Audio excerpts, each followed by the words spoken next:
Ngayong gabi, papakita namin sa inyo ang continuation ng The Score exclusive interview sa recent Manila visitor na si Steph Curry, ang reigning NBA MVP. Let's watch this.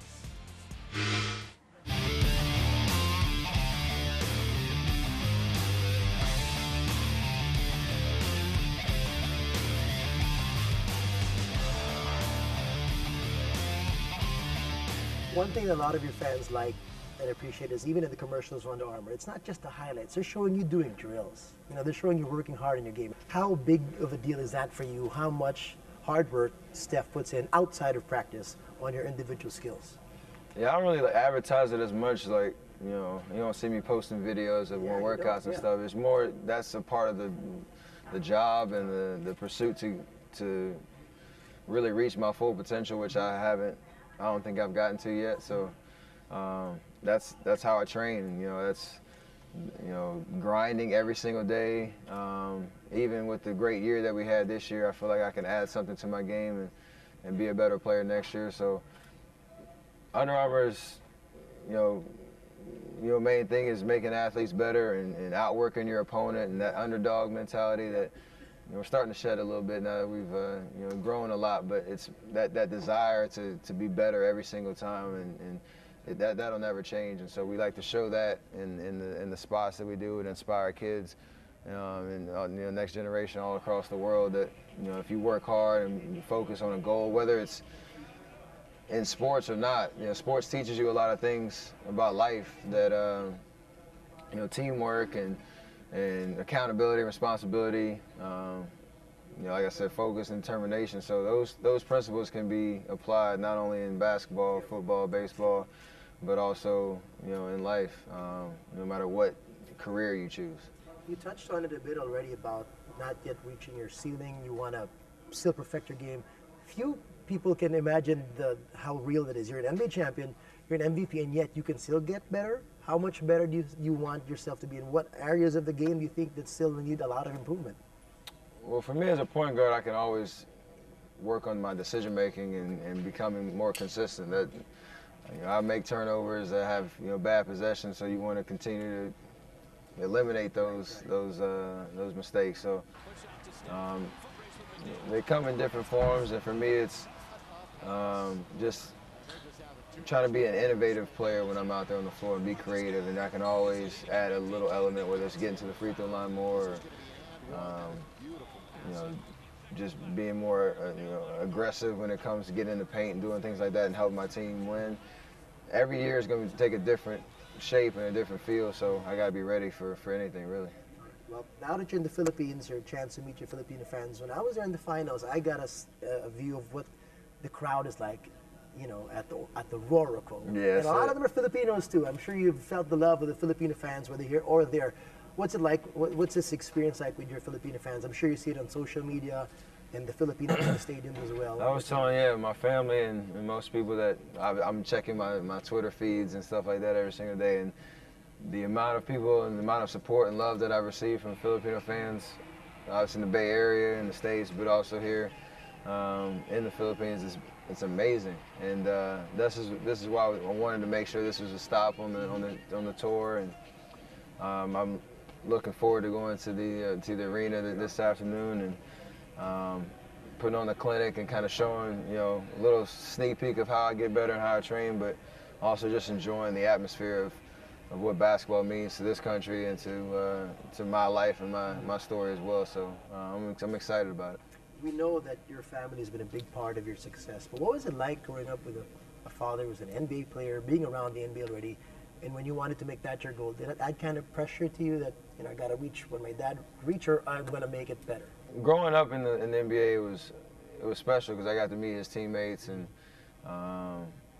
just go to games and be wrapped up in the basketball atmosphere. But there's a little added pressure for sure. I decided I played basketball, football, and baseball, and a little bit of golf growing up. And when I was 13, I had to decide, or I wanted to decide which one I wanted to pursue kind of full time, so I could, really train hard and figure out how I could get better and play in college, which was my short-term goal. So when that decision was made, you know, people might think because my dad played in the NBA, it was kind of predestined for me to just follow in his footsteps, and it'd be an easy journey, but it couldn't have been farther from the truth. So just had to really try to create my own story outside of my dad's shadows. Obviously, I'm proud of what he was able to accomplish, and he did a lot for our family and opened up, you know, basketball doors for me. But being able to just be my own player, write my own story, in my own journey, which is totally different than his, and just be proud of that. 3-point shootout. Your dad at his prime, you now, who would win? We're both competitive. He actually still beats me from time to time in horse right now, so you can imagine when he was in his prime how great of a shooter he was.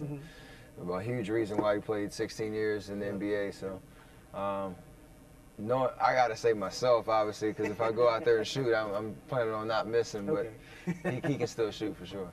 There was that time that viral video came about. You had how many was that straight in practice? Was it 100? 77. Okay, 77. What was the feeling like when you were just in that rhythm? You get to probably like 20, 25, and you start to realize I haven't missed in a while.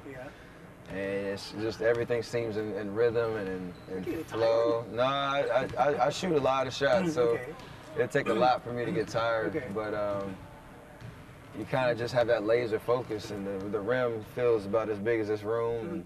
It was a cool feeling, and obviously it was the worst feeling in the world when I missed. You get to 76, I make it, get to 77. I think I'm gonna, finish out my drill without missing.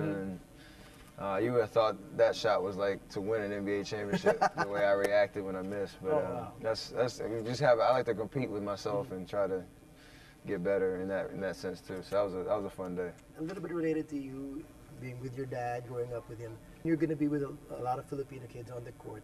That's going to be a special moment for them. I mean, you had the NBA as a family growing up. These guys could be a once-in-a-lifetime experience with you, one of the best players in the game right now. What would that be like for them? And what would that feel like for you? Because I've met a lot of NBA players who say that they also get something back when they spend time with these kids.